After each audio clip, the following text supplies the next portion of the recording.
Алейкум рахматуллах Қалысбек устаз, мен биринчи топтогу мүмкүнчүлүгү чектелген дейт. Жигитмин, баса албайм, колдорумда күч жок, баса албасам да акылым жайында сүйлөй алам, отура алам. Карасаң суроо жазыптыр. Ушунусунда Аллага шүгүр кылам, суроом дейт. Мен 5 маал намаз окуйм, даарат таямум ала албайм, колдорумда күч жок, өйдө көтөрүлбөйт. Намаз өтө береби? Намазды отуруп алып окуйм, кээде жатып алып окуганга туура келет дейт. Ротул Мухтар китебинде келет. Bir адам денеси шал болуп калды дейт, Кудай сактасын. Бети жара дейт. Эгер жанында адам болсо, ошол адам келип, жара болсо суу колдоно албайт да, жанындагы адам келип таямум алдырыш керек болот дейт. Анан эч ким жок болуп калса эмне кылат дейт. Баягы топурактын жыты боло турган жерлерге дубалды эгерде топурактын баягындай эмеси тийсе, ошондой тийип калат да, анткени Египетте терезени ачып койсоңуз, охо, аябай чаң кире берет да. Ошондой болуп чаң туруп калса, топуракка же ташка башкага колдон келишинче бетин минтип сүйкөсүн дейт. Таямумда ниет парыз, шарт болот таямумда. Дааратта сүннөт, таямумда парыз болот.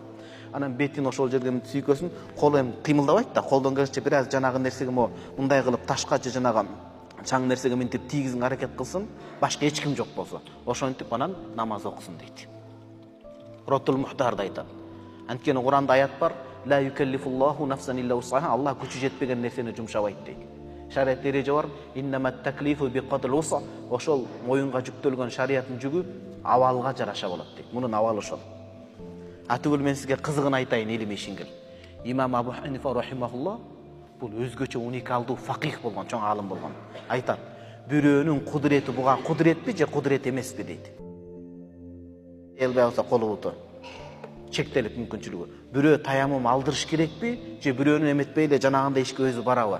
Өзү жумага бара албайт. Бирөө алып барса барыш мүмкүнбү, мүмкүн эмеспи? Имам Абу Ханифа рахмалла айтат: бирөөнүн кудурети кудурет эмес дейт. Анткени ал киши бирөө милдет кылып койбосун деген нерсени биринчи орунга коёт. Бирөө милдет кылып койбосун деген нерсени коёт да. Ошон үчүн сиздин жаныңызда адамдар болсо, ташты жууп алып келип, ташта чаң болуш шарт эмес, бул жер жынысы. Ошого жанагындай кылып, өзүнүн колун жана ниет кылып туруп, сиздин жаныңыздагы бир туугандарыңыз ташка урат, таям ниет кылып, анан сиздин бетиңизге сүйкөп берет, кайрадан урат, анан сиздин колдоруңузга таям кылып берет. Анын колу иншалла сиздин колуңузга өтөт, Кудайым буйрса. Бул суроо баарыбызды ыйлатыш керек. Азыр бул суроо баарыбызды ойлонтуш керек, түйшөлтүш керек. Ушундай жагдайда 5 маалды калтырбайм дейт. Экинчи маселе, эгер мүмкүнчүлүгүңүз болсо, мага китеп, ноутбук жактан жардам бериңизчи. Жакшы инсандарга айтып жардам бериңизчи, китеп сатып окуйын дейм, бирок каражат жактан кыйынчылыктар болууда, китеп окуп акылымды курчутуп дейт. Китеп окуп акылымды курчутуп, сөз байлыгымды курчуткум келет. Үйдө отура берип зеригип кеттим, ноутбукка жазып тил үйрөнгүм келет. Бош отурбай соц тармактарда, TikTok, Instagram баракчада аалымдардын насааттарын жана ислам дин жаат видеолорду киргизип турам. 180 миңден ашуун катталуучу бар. Аллах разы болсун сизден дейт. Быйыл мен Айбек бай мага ноутбук алып берген, китеп жазып туруңуз деп. Айбек бай биякта болсо керек. Жакшы эменикин орто сапат, орто сапаттагы болчу. Иншалла мен Кудай үчүн ошол ноутбукту сизге бердим. Иншалла. Анан иншалла керектүү кыр хадис менен бейиштиги биле хадисинде бердим. Мо номерди аманат сиз белгилеп коюңуз. Ахматова аманатты ысык кезинде чечиш керек. Сиз азыр мындай тартып алсаңыз кечиресиз. Тартып алып байланышка чыгып коюңуз WhatsApp'тан. Сизге ноутбук китеп бар, сүйүнчү деп. Берип калыш керек туугандар. Берип калыш керек. Жарайт.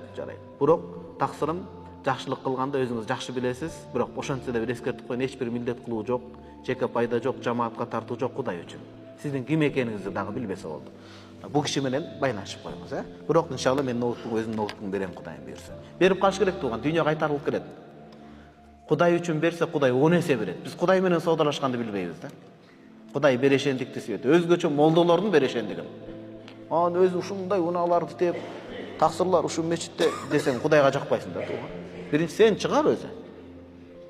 Ошо кымбат баалуу унааңдын бир дөңгөлөгүн сатып. Анан эл өзү эле ар жагын улап кетет. Туурабы же туура эмеспи?